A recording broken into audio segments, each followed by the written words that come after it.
Mesdames et messieurs, chers actionnaires, nous sommes évidemment très heureux de vous retrouver pour cet événement annuel qui est très important, notre Assemblée générale. C'est une grande satisfaction de pouvoir enfin se retrouver en présentiel, occasion pour nous toutes et tous d'un dialogue aussi constructif et fécond que possible. Je vais, dans quelques instants, passer la parole à Luca De Meo qui évoquera la transformation de notre secteur et la manière dont Renault Group agit face aux différentes révolutions de notre industrie. Mais auparavant, j'aimerais partager avec vous quelques éléments de contexte. L'année dernière, à l'occasion de notre Assemblée générale, j'avais salué la résilience du groupe face aux crises traversées. Vous le savez, la suite ne nous a laissé aucun répit. Dans l'histoire de Renault, qui n'a pourtant pas toujours été un long fleuve tranquille, la succession d'événements que nous avons vécus ces derniers temps est franchement inédite. Et même si cette Assemblée générale est consacrée au bilan de 2021, chacun a bien en tête la douloureuse guerre en Ukraine, déclenchée en février dernier, qui a été une épreuve de plus, s'ajoutant à tous les foyers de crise de l'année 2021.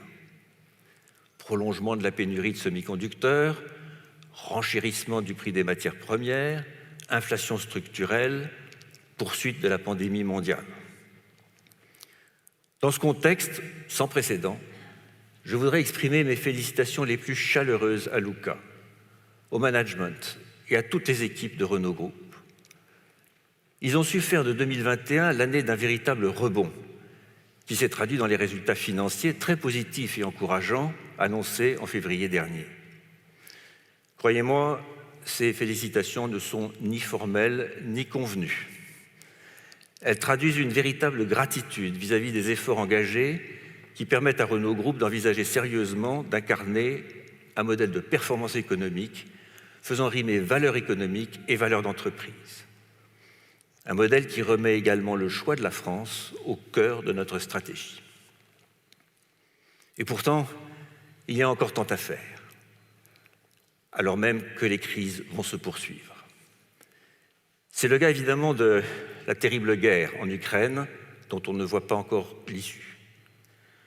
Dès le premier jour du conflit, notre priorité a été de protéger les quelques 45 000 salariés concernés. Nous avons décidé de mettre un terme à nos activités avec l'idée de n'écarter aucune option à moyen terme. C'est pourquoi, après les avoir cédés, nous avons travaillé avec nos interlocuteurs russes sur un schéma rendant possible le rachat de nos actifs au même prix, si les conditions économiques et politiques rendaient celui-ci pertinent. L'équipe de Renault a réussi en un temps record une négociation qui s'annonçait vraiment difficile. De plus, les tensions géopolitiques alimentent l'inflation et notamment le renchérissement du prix des matières premières. Quant à la pandémie, vous le savez, elle semble se ralentir sur une bonne partie de la planète, mais se prolonger en Asie, dont certains de nos approvisionnements dépendent encore largement. Enfin, la pénurie des semi-conducteurs pourrait se traduire en 2022 par un déficit de livraison de plusieurs millions de véhicules pour tout constructeur confondu, dont environ 300 000 véhicules pour le groupe Renault. Malgré ces perspectives, ma confiance reste entière. Elle est même renforcée, et ceci pour plusieurs raisons. D'une part parce que notre gouvernance est aujourd'hui exemplaire. Face à tant de crises, c'est à mon avis notre atout le plus solide. Je suis fier des liens extrêmement solides tissés entre le conseil d'administration et le management. Chaque jour, nous démontrons les vertus du modèle des fonctions dissociées qui permet en réalité une puissante complémentarité. Et d'autre part, nous bénéficions plus que jamais de l'atout de l'Alliance. Quand je repense à son contexte d'il y a tout juste 3 ans, je vous assure que je mesure le chemin parcouru. Récemment, nous avons annoncé d'ailleurs des décisions opérationnelles qui montrent à quel point l'Alliance accélère et s'approfondit. Ces décisions traduisent également la pertinence de son modèle de gouvernance que j'avais exposé lors de notre avant-dernière Assemblée générale. Il permet aux membres de l'Alliance le plus expert dans un domaine d'en prendre le pilotage au bénéfice des 3 partenaires. Le 27 janvier dernier, nous avons ainsi officialisé l'accélération de la mise en commun de nos ressources, avec 80% des véhicules de l'Alliance produits sur des plateformes communes d'ici 2026. Vous le savez, nous renforçons notre stratégie d'électrification en prévoyant 23 milliards d'euros d'investissement sur les 5 prochaines années au niveau de l'Alliance. Nous développons également la plus large gamme de plateformes communes pour les véhicules électriques, qui bénéficieront avec 35 modèles d'ici 2030. Parmi eux, le nouveau véhicule électrique compact qui remplacera la Nissan Micra sera produit à Douai, dans le périmètre Renault Électricité. En matière de batterie, nous élaborons une stratégie commune afin d'atteindre une capacité de production de 220 gigawattheures d'ici 2030 et notamment de bénéficier de l'expertise de Nissan dans la recherche avancée sur la technologie révolutionnaire des batteries entièrement solides. Enfin, nous nous engageons tous, sous le leadership de Renault, dans la mise en œuvre à terme d'une architecture électronique centralisée des véhicules, architecture commune. Nous lancerons par ailleurs le premier véhicule entièrement logiciel d'ici 2025. Il y a quelques jours, nous étions au Japon avec Luca et différents membres du comité exécutif ici présents. Cette première rencontre en personne depuis plus de 2 années a permis de confirmer que la dynamique de l'Alliance n'a jamais été aussi forte et que le nombre de projets opérationnels communs n'a jamais été aussi important en valeur potentielle créée. Une page est tournée. Si bien que sur un plan juridique, le management agreement entre Renault SAS et RNBV, qui avait été mis en place dans l'ancien mode de fonctionnement et qui a expiré le 16 avril dernier, n'avait en réalité plus lieu d'être. Il n'a donc pas été renouvelé et les statuts de Renault SAS seront modifiés en conséquence. Outre la solidité de notre modèle de gouvernance et la puissance de l'Alliance, ma confiance est bien sûr accrue par la dynamique de notre plan stratégique Renaulution. Il imprime dans le groupe une profondeur sous la houlette de Luca, dont les résultats financiers de 2021 portent les premiers fruits. Je voudrais insister sur le travail substantiel mené en matière de développement des nouvelles compétences. Ainsi, comme cela avait été annoncé l'année dernière, la Renault Université est en route.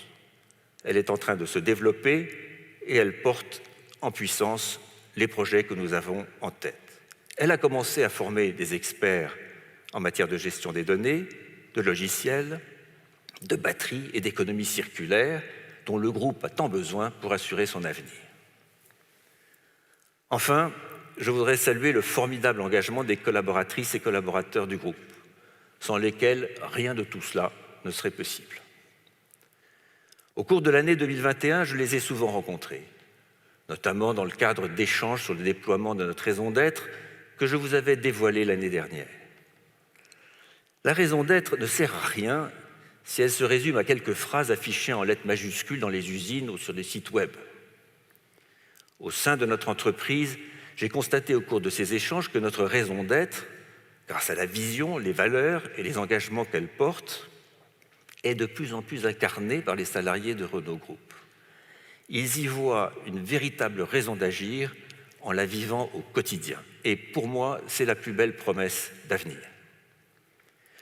Je me réjouis également du travail engagé depuis plusieurs mois avec notre comité de la raison d'être, constitué de personnalités éminentes, appartenant au monde de l'économie, des médias, de la culture, de la philosophie ou même des syndicats. Les 2 séminaires riches que nous avons parfaitement organisés sur le thème de la transition juste nous obligent à nous questionner nous-mêmes sur notre façon d'agir dans certaines options prises par notre groupe. Mais comment ne pas évoquer devant vous, chers actionnaires, le contraste saisissant entre tous ces motifs de confiance et le niveau actuel du cours de l'action, qui semble ne refléter ni les fondamentaux du groupe, ni la force de l'Alliance, ni la robustesse de notre stratégie, ni les progrès accomplis. L'action était clairement sur une dynamique de rebond après les annonces de l'Alliance, suivie par des résultats financiers très positifs. Son cours a subi de plein fouet et de façon disproportionnée à nos yeux le conflit en Ukraine. Alors bien entendu, c'est à nous de nous tout mettre en œuvre pour démontrer au marché la valeur structurelle de l'entreprise. Je suis intimement convaincu que cet effet en trompe-l'œil disparaîtra progressivement et que le cours de l'action intégrera à moyen terme la profonde transformation de Renault. Pour ce faire, nous envisageons différents projets qui auront pour effet de mieux valoriser les véritables pépites de notre groupe. Avant de passer la parole à Luca, je voudrais ici réaffirmer ma confiance dans l'engagement et le talent des collaboratrices et collaborateurs du groupe, qui méritent notre gratitude. Et c'est dans cet esprit que j'ai demandé au management de lancer un plan d'action gratuite pour les salariés dans le monde. C'est une idée, vous le savez, qui nous tient particulièrement à cœur. Favoriser l'actionnariat salarié, c'est à la fois reconnaître les mérites et les talents de nos collaborateurs et leur permettre de bénéficier des progrès de l'entreprise. C'est aussi réaffirmer notre attachement à la force du collectif. Mon dernier mot sera consacré à notre fierté d'avoir, contre vents et marées, défendu l'idée de remettre la France au cœur de notre stratégie. Que ce soit électricité, notre centre de production de véhicules électriques à Douai, Maubeuge et Ruitz, qui sera, vous le savez, le plus important et le plus compétitif d'Europe, ou encore notre refactory à Flins, qui a vocation à devenir la plus grande usine d'économie circulaire au monde, carbo-négative. Ces magnifiques réalisations montrent, parmi d'autres, notre volonté de créer un maximum de valeur en France.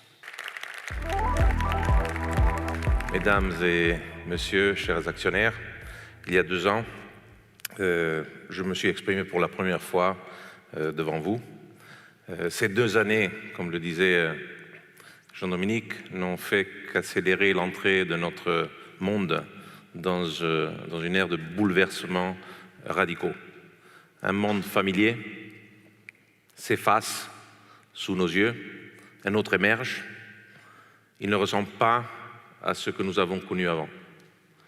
En quelques années seulement, nous avons traversé des expériences qui nous n'aurions jamais imaginé connaître. D'abord, nous avons assisté à la fracturation de l'Europe avec le Brexit. Nous avons vu la montée en puissance de certains régimes autoritaires et de mouvements populistes, de conflits sociaux et politiques aux formes, je dirais, inédites. C'est un peu le modèle démocratique libéral qui est apparu fragilisé alors que nous l'avions cru en fait insubmersible.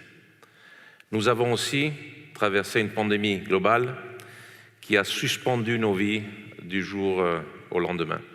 Et depuis quelques semaines, nous assistons à l'inimaginable, le retour d'un conflit armé de grande ampleur sur notre continent européen. Il y a aussi eu une accélération de la digitalisation et de la mise en données du monde. Nous vivons l'une des plus grandes révolutions technologiques de l'histoire de l'humanité.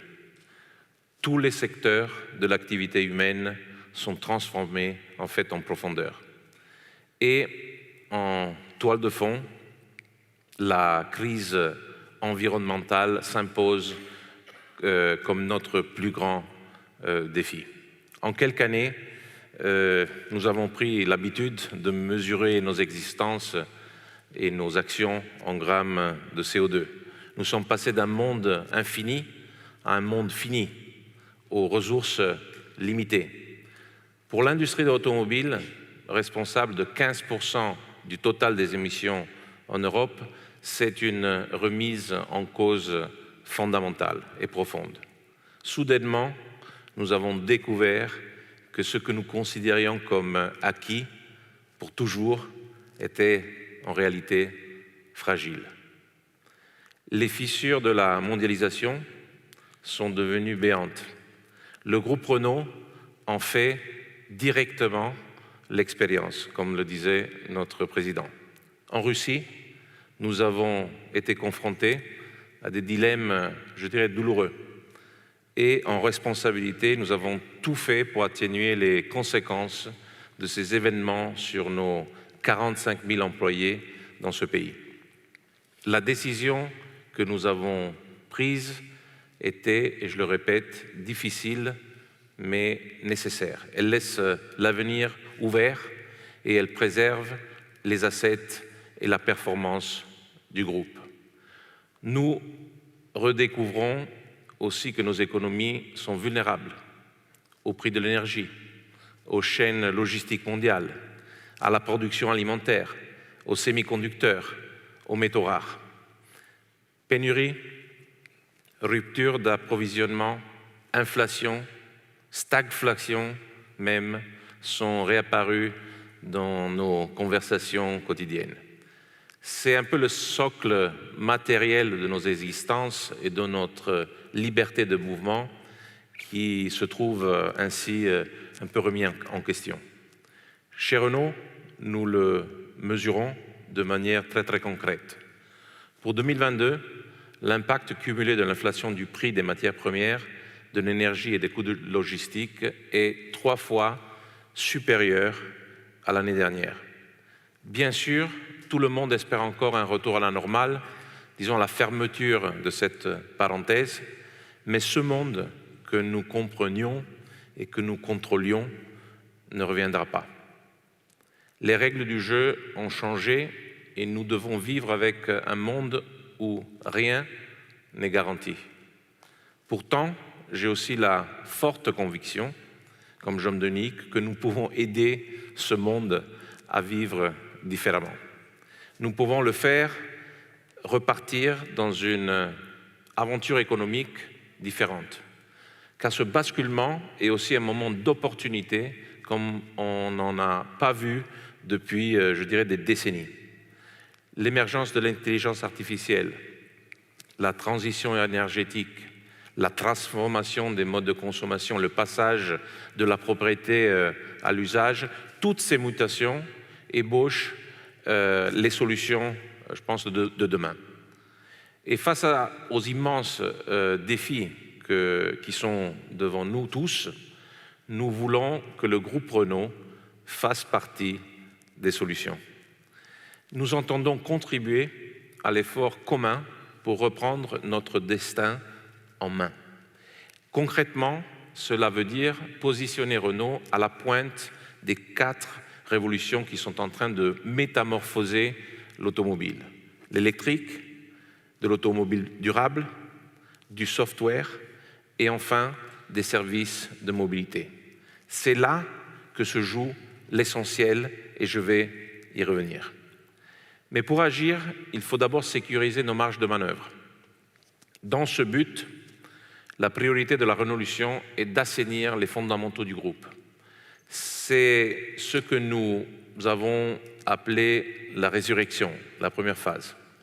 Je peux vous dire qu'en 2 ans, j'ai constaté chez Renault une capacité à rebondir que j'ai rarement vue dans toute ma carrière. Les résultats que nous avons annoncés au mois de février, je pense que l'ont montré.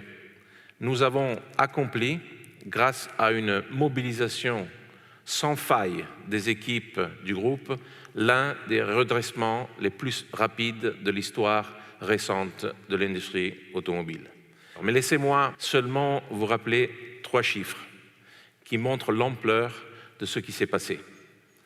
D'abord, nous avons restauré la profitabilité du groupe en l'augmentant de 4,4 points en 2021, soit 2 milliards d'euros. C'est plus que notre cible pour 2023. Ensuite, nous avons réduit notre point mort de 40% en 1 an, alors que nous visions 30% en 2 ans.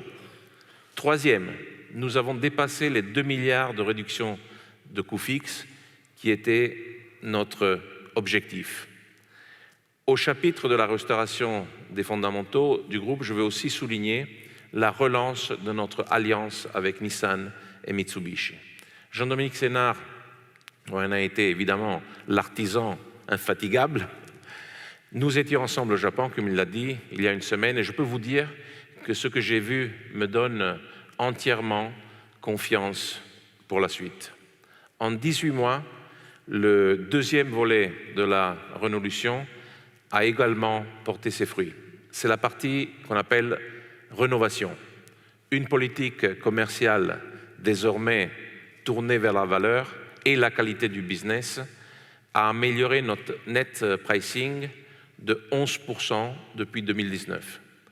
Nous avons porté la part des canaux les plus profitables dans nos ventes à 69% dans nos 5 premiers marchés européens, contre 56% en 2019. Et je vous assure que nous allons faire encore mieux, car notre offre produit était encore très insuffisante. La montée en puissance de la gamme des voitures Renaulution va tout changer. Nous préparons la meilleure gamme que Renault ait eue depuis des décennies. Cela commence cette année avec 3 lancements majeurs. La nouvelle Mégane d'abord. Nous enregistrons déjà 13 500 commandes, alors que la voiture commence seulement son apparition dans les concessions françaises. Nous allons aussi lancer Austral, avec probablement le meilleur hybride du monde. Avec cette voiture, Renault a enfin un C-SUV, comme on l'appelle techniquement. Enfin, le nouveau Jogger s'annonce comme un succès, avec 36 500 commandes en 4 mois et 70% du mix sur les versions supérieures en Europe. C'est le 7 places le plus accessible du marché. Sur ces fondations consolidées, nous accélérons pour positionner Renault en pointe sur les 4 grandes révolutions que je mentionnais à l'instant. D'abord, la révolution de l'électrique. Le cap est très clair. Nous nous mettons en capacité de faire de la marque Renault une marque 100% électrique en Europe dès 2030. Notre première force est notre expérience. 10 ans d'avance sur le marché sont un avantage compétitif majeur. Mais cet avantage devait être redynamisé. C'est ce que nous avons fait dans les derniers 18 mois. Tout d'abord, nous nous sommes dotés l'an dernier avec Electricity, dans le nord de la France, de l'un des premiers pôles de production électrique en Europe. Cet écosystème intégré et ces 2 gigafactories soutiendront notre offensive électrique. En 2025, nous y produirons 400 000 véhicules par an. Pour soutenir ces ambitions, Renault est aussi en train de couvrir systématiquement la chaîne de valeur électrique. Face à ce défi, je dirais immense, nous pensons que la bonne méthode n'est pas de tout faire nous-mêmes, mais d'adopter une approche horizontale et écosystémique. Cela nous permet de partager les investissements et les risques tout en accélérant le temps de mise sur le marché. Nous travaillons avec les meilleurs partenaires sur chacun des maillons de la chaîne de la valeur, depuis le sourcing des matières premières jusqu'au recyclage des véhicules, en passant par la production des batteries. Par exemple, grâce à un partenariat avec Valeo, nous serons le premier constructeur produisant en masse un moteur électrique de 200 kW sans terres rares à partir de 2027. Cette stratégie a permis à Renault de prendre de l'avance. Nous sommes aujourd'hui le 2e constructeur le plus intégré sur la chaîne de valeur, derrière un fameux constructeur américain. Tout ceci nous positionne donc extrêmement bien pour atteindre notre objectif. Nous le faisons en restant fidèles aux valeurs qui font Renault et d'abord la volonté de rendre l'innovation accessible à tous. La plateforme CMF-B, EV, 25% moins chère que celle de la Mégane, qui équipera la nouvelle R5, nous fera franchir en 2024 la frontière décisive de la démocratisation de l'électrique. Enfin, sur le segment des utilitaires, l'hydrogène est pour nous une offre complémentaire à celle des véhicules électriques avec batterie. C'est pour cela que nous avons créé HYVIA en 2021 avec Plug Power. Nous visons 30% du marché des véhicules utilitaires à hydrogène en Europe d'ici 2030. Nous avançons vite parce que les premiers véhicules seront sur la route au milieu de cette année et IVA a inauguré en mars son usine à Flins pour démarrer l'assemblage de piles à combustible. C'est la première étape d'un projet qui vise à contrôler toute la chaîne depuis la production des véhicules, l'assemblage et l'installation des infrastructures de recharge jusqu'à la commercialisation de l'hydrogène décarboné. La deuxième révolution dont nous sommes en train de faire Renault un acteur clé, c'est celle de l'automobile durable.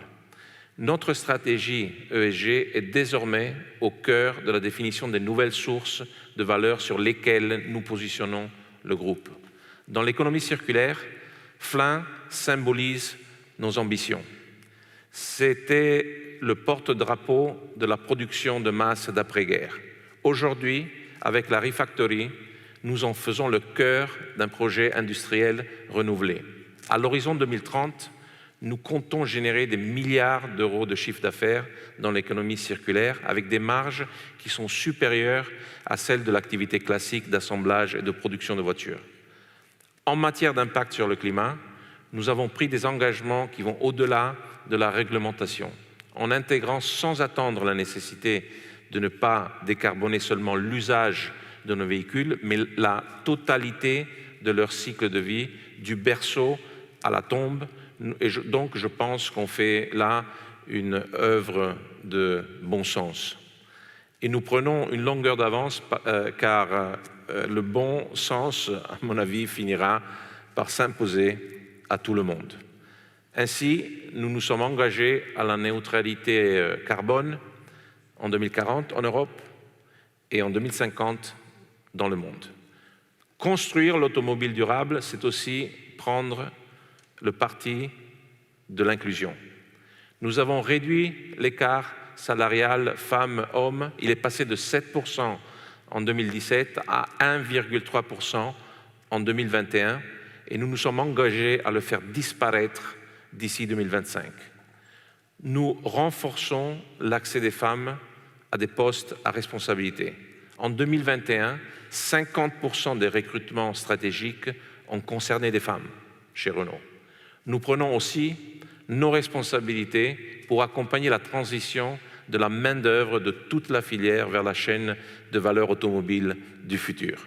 Et pour cela, nous avons créé l'un des plus grands projets de formation en Europe. D'ici 2025, la Renault University aura formé 12 000 collaborateurs du groupe. Mais rien ne pouvait mieux rendre concret nos engagements ESG qu'une voiture. C'est pourquoi nous avons révélé la semaine dernière notre concept car, la Scénic Vision, qui les illustre point par point. Renault était pour l'occasion le premier constructeur automobile invité à l'événement Change Now. La troisième révolution, c'est celle du software. Nous venons de franchir une étape majeure avec la nouvelle Mégane. Nous sommes le premier constructeur généraliste à proposer les services de Google intégrés à un véhicule. Nous ne nous sommes pas contentés de prendre ces services sur étagère. Nos ingénieurs ont eux-mêmes étendu le système d'exploitation Android pour étoffer la plateforme logicielle. Nous pourrons, je pense, le dire clairement, OpenAir Link, le système d'infotainment de Mégane, est aujourd'hui le meilleur sur le marché. Son architecture électronique offre à nos clients la mise à jour automatique du système et leur permet de télécharger des applications depuis l'Android de Play Store.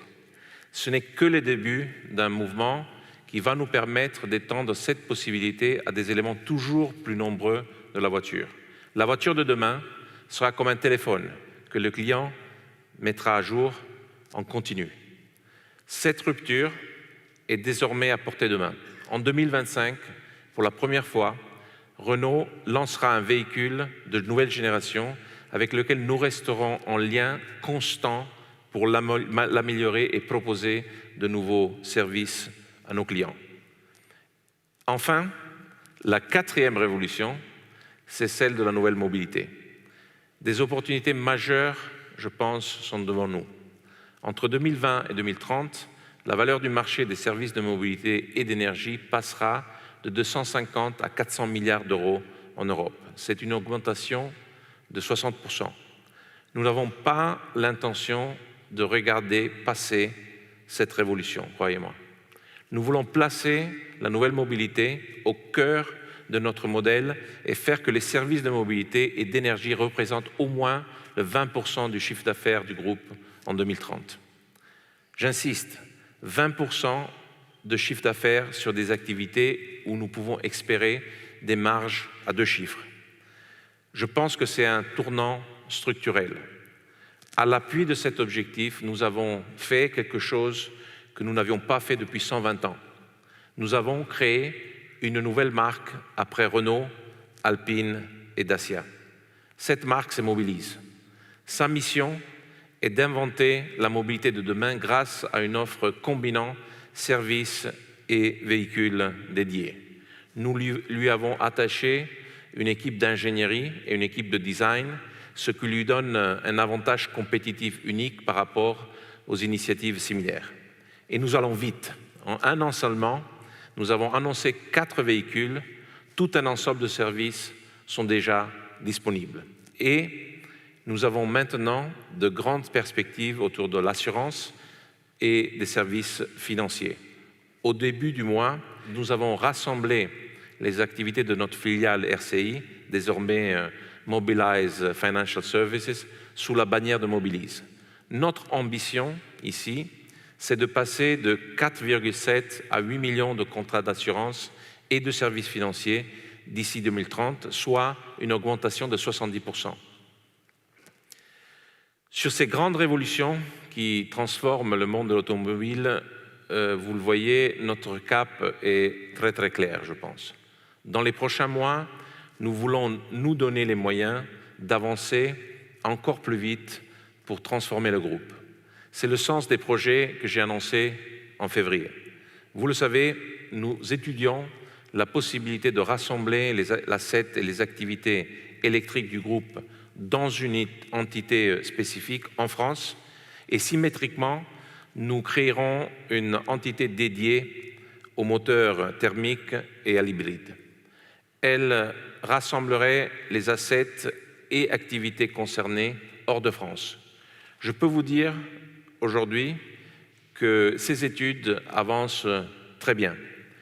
Elles confirment déjà le fort potentiel de l'opération et suscitent beaucoup de motivation au sein du groupe et du management. Pour l'heure, toutes les options restent sur la table. Nous serons en mesure d'en dire plus lors d'un Capital Market Day cet automne. Je pense aussi que ce projet peut contribuer à valoriser le groupe. En effet, la valorisation ne reflète, comme l'anticipait notre président, pas aujourd'hui, à mon avis, la réalité. Elle ne reflète pas encore l'ampleur de la transformation structurelle que nous avons conduite. Je crois qu'il y a là une sorte de persistance rétinienne où l'œil ne s'est pas encore habitué à voir ce qu'est devenu Renault avec une rapidité que personne n'attendait. Notre situation en Russie a également pesé d'un poids sans mesure avec la réalité de son impact sur l'entreprise. Pour ma part, je n'ai aucun doute. Le temps joue pour nous et la vérité va devenir de plus en plus évidente. La vérité, c'est qu'un mouvement gigantesque que nous avons déjà largement engagé pour reposer tout le système Renault sur les rails de la chaîne de la valeur du futur. Je crois que c'est sans précédent dans toute l'histoire du groupe. Nous sommes en train de le mettre à la hauteur des grands défis de demain. Et une fois la poussière soulevée par la crise actuelle sera retombée, c'est cet effort structurel de mutation qui restera et restera pour longtemps. Merci. Mesdames, Messieurs, chers actionnaires, tout à l'heure, au début de notre Assemblée générale, j'ai souhaité insister sur un atout que je considérais comme majeur pour notre groupe. Je voulais parler de sa gouvernance. Elle nous permet aujourd'hui d'être solides face à tous les aléas et aux 4 révolutions qui ont été décrites par Luca.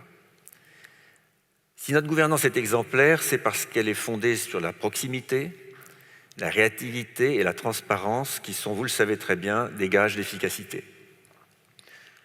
La proximité, c'est celle qui existe entre le conseil d'administration et le management. Les échanges, je peux vous l'assurer, ils sont très réguliers. Avec Luca, nous travaillons dans les mêmes locaux, à taille humaine, à quelques mètres de distance. Il n'est pratiquement pas 2 jours sans que nous soyons en contact d'une manière ou d'une autre. J'échange avec lui et avec le management de façon souvent informelle. Et au passage, cette absence de formalisme permet de rendre les relations très simples, directes, et surtout de gagner beaucoup de temps. J'y suis personnellement très sensible. La réactivité est ainsi au cœur de notre mode de fonctionnement. Face aux crises, évidemment, c'est un atout majeur. À chaque fois qu'un sujet d'importance surgit, nous nous réunissons sans délai, nous le traitons en confiance. Notre conseil est à la fois riche de sa diversité et de son indépendance, puisqu'il rassemble, vous le savez, une majorité d'administrateurs indépendants, des représentants des salariés et des 2 principaux actionnaires, et travaille en parfaite osmose. Cette diversité, cette cohésion, je vous le dis, sont une force remarquable. J'ai connu, croyez-moi, bien des fonctionnements de conseil d'administration, et celui de Renault Group, aujourd'hui, m'impressionne par son efficacité et sa cohésion. En témoigne d'ailleurs le vote à l'unanimité du plan Rénolution ou des décisions difficiles que nous avons été amenés à prendre sur nos actifs russes. Cette grande efficacité est également liée, à mon sens, au changement de notre mode de fonctionnement. Nos séances de travail sont désormais plus fréquentes, plus longues, ce qui permet de consacrer davantage de temps à tous nos échanges. Alors je salue ici en particulier le travail très approfondi des comités, ces comités du Conseil et de leurs présidents respectifs qui sont ici présents. Je voudrais aussi, devant vous aujourd'hui, remercier solennellement 2 administrateurs qui quittent notre Conseil et dont les contributions ont été exceptionnelles. Je veux parler de Pascale Souris, ici présente, et de Martin Vial. Merci beaucoup, mesdames et messieurs les actionnaires, pour votre présence, pour la qualité des questions et pour le sens de vos votes. Merci aussi pour votre confiance qui nous honore et nous oblige.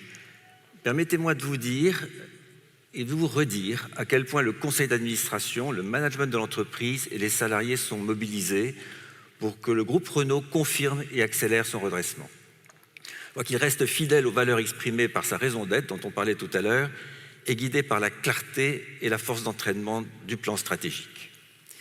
J'ai eu l'honneur de présider aujourd'hui l'Assemblée générale de Renault pour la 4e fois. Depuis ma nomination en tant que président en janvier 2019, vous le savez, mon obsession a été de m'efforcer d'être utile à cette entreprise exceptionnelle. J'ai toujours eu la conviction que le principal devoir d'un dirigeant était de servir en faisant face aux crises, servir pour donner des perspectives, servir pour conjuguer développement économique et développement humain, évidemment. Nous faisons battre le cœur de l'innovation pour que la mobilité nous rapproche les uns des autres. C'est le grand titre, la signature de notre raison d'être qui lui donne tout son souffle. Alors permettez-moi une confidence. Depuis un peu plus de 3 années, qui ont passé, je dois dire, comme un éclair, mon cœur aujourd'hui bat vraiment à l'unisson de celui de Renault. Je n'ai pour ma part comme seule ambition de travailler pour que l'Alliance, le conseil du groupe et le management conservent cette sérénité retrouvée pour qu'enfin de grands projets nous rapprochent, qu'ils unissent nos énergies, évidemment les talents. Croyez que j'y consacrerai toute mon énergie, à que nous puissions tous ensemble bientôt constater que la profonde transformation du groupe qui est en cours est bien achevée et que l'avenir est construit en bon ordre. Cette assemblée est maintenant terminée. Au nom du conseil d'administration, merci encore pour votre participation et votre confiance. Plus rien n'étant à l'ordre du jour, j'ai l'honneur de clore la présente assemblée. Merci encore une fois à tous. Bonne soirée. Okay.